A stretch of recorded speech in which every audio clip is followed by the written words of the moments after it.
दोस्तों, यूं तो महाभारत में कई महान वीर योद्धा थे, किंतु महारथी कर्ण एक योद्धा होने के साथ साथ महान दानी भी थे।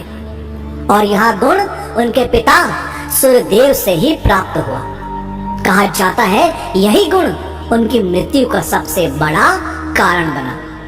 हाँ, हम सब जानते हैं कि कर्ण ने इंद्रदेव को अपने कवच और कुंडल का दान दिया, लेकिन आखिर इसके पीछे की एक वास्तविक कहानी क्या थी?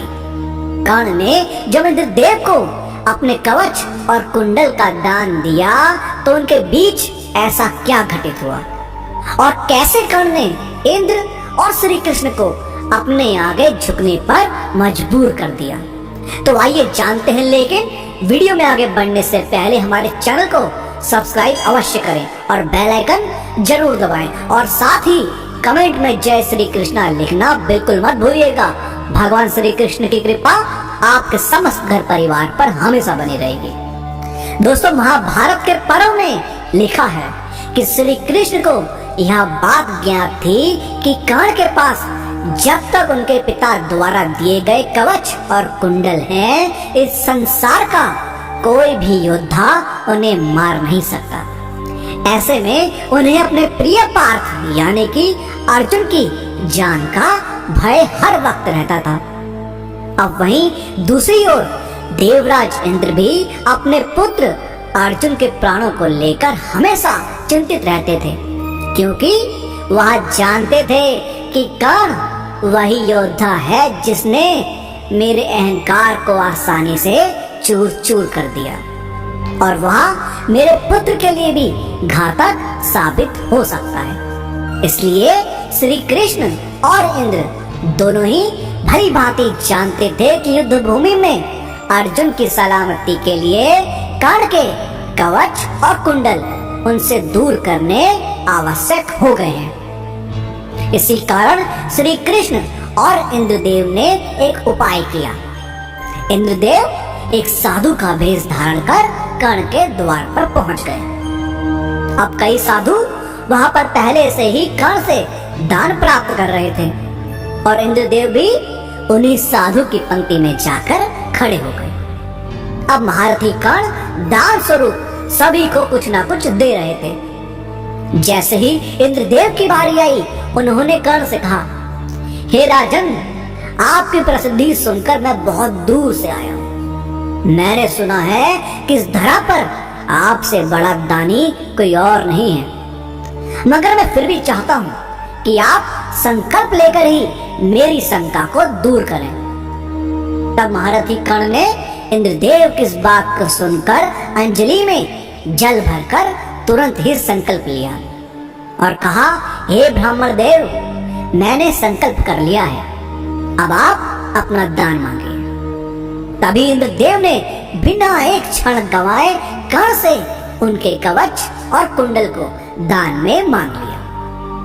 अब इस पर कर्ण ने हंसते हंसते अपने कवच और कुंडल को खंजर की सहायता से काटकर अपने शरीर से अलग किया, क्योंकि महारथी कर्ण के कवच और कुंडल उनके शरीर का ही एक अंग था और ब्राह्मण जो इंद्रदेव के रूप में थे उन्हें दान में कवच कुंडल दे दिए। अब इसके पश्चात इंद्रदेव कवच और कुंडल लेते ही तुरंत वहां से प्रस्थान कर गए। उनको डर था कि कर्ण को कहीं सच्चाई पता न चल जाए कि मैं इंद्रदेव हूँ और कहीं अपने कवच और कुंडल मुझसे वापस ना मांग ले। मगर जैसे ही इंद्रदेव अपने दूर खड़े रथ के पास गए, रथ भूमि में धंस गया। तभी वहां पर एक भयंकर आकाशवाणी ने कहा, देवराज इंद्र, तुमने बहुत बड़ा पाप किया है। केवल अपने पुत्र अर्जुन की जान बचाने के लिए तुमने कवच और कुंडल का दान मांगकर बहुत बड़ा छल किया है। अब ना तो तुम आगे जा सकते हो और ना ही तुम्हारा रथ यहाँ से कहीं जा सकता है। इसके बाद इंद्रदेव ने आकाशवाणी से पूछा कि अब मेरे लिए इससे बचने का क्या उपाय है। तब आकाशवाणी ने कहा, अब तुम्हें दान में ली गई वस्तु के बराबर ही कोई वस्तु कर्ण को वापस करनी होगी। अब इंद्रदेव को मजबूरन यह बात माननी पड़ी। अब वे अपने असली भेष में आ गए और कर्ण के पास गए। तब कर्ण ने कहा, देवराज आदेश कीजिए, आपको क्या चाहिए मुझसे। अब क्योंकि कर्ण को सारी बातें समझ आ गई थी, इसी कारण इंद्रदेव शर्म से नीचे गर्दन झुकाए कर्ण के समक्ष खड़े रहे।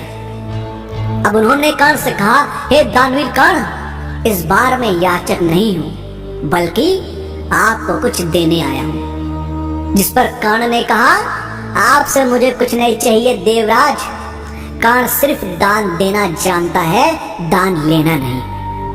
तब इंद्रदेव ने विनम्रता पूर्वक कहा, कर्ण, आपको मुझसे कुछ लेना ही होगा, अन्यथा ना तो मैं कहीं जा सकता हूं और ना ही मेरा रथ यहाँ से कहीं जा पाएगा। अब इन बातों को सुनकर कर्ण देवराज को मना कर देते हैं, किंतु आखिर में हार कर देवराज इंद्र अपना वज्र कर्ण को देकर चले गए। साथ में यह वरदान भी दिया कि तुम इस वज्र का प्रयोग केवल एक ही बार कर पाओगे और जिसके ऊपर करोगे उसके प्राण निश्चित ही चले जाएंगे।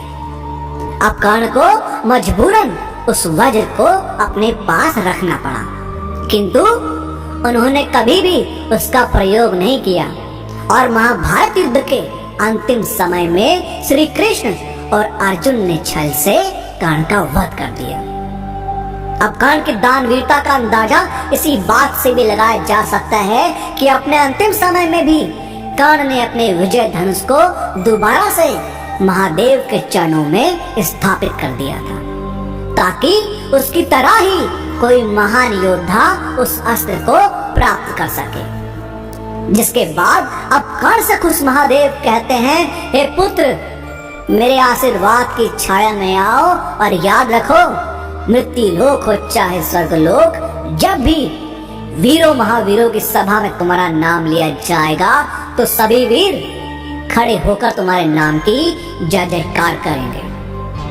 अब श्री कृष्ण जानते थे कि उनसे बहुत बड़ा पाप हुआ है, जिसके पश्चाताप के रूप में श्री कृष्ण ने कर्ण का अंतिम संस्कार किया और उस दौरान उन्होंने कर्ण से अपनी गलती के लिए माफी भी मांगी और जिसके बाद वो खूब फूट फूट कर कर्ण के लिए रोए और उसे मुक्ति दिलाई।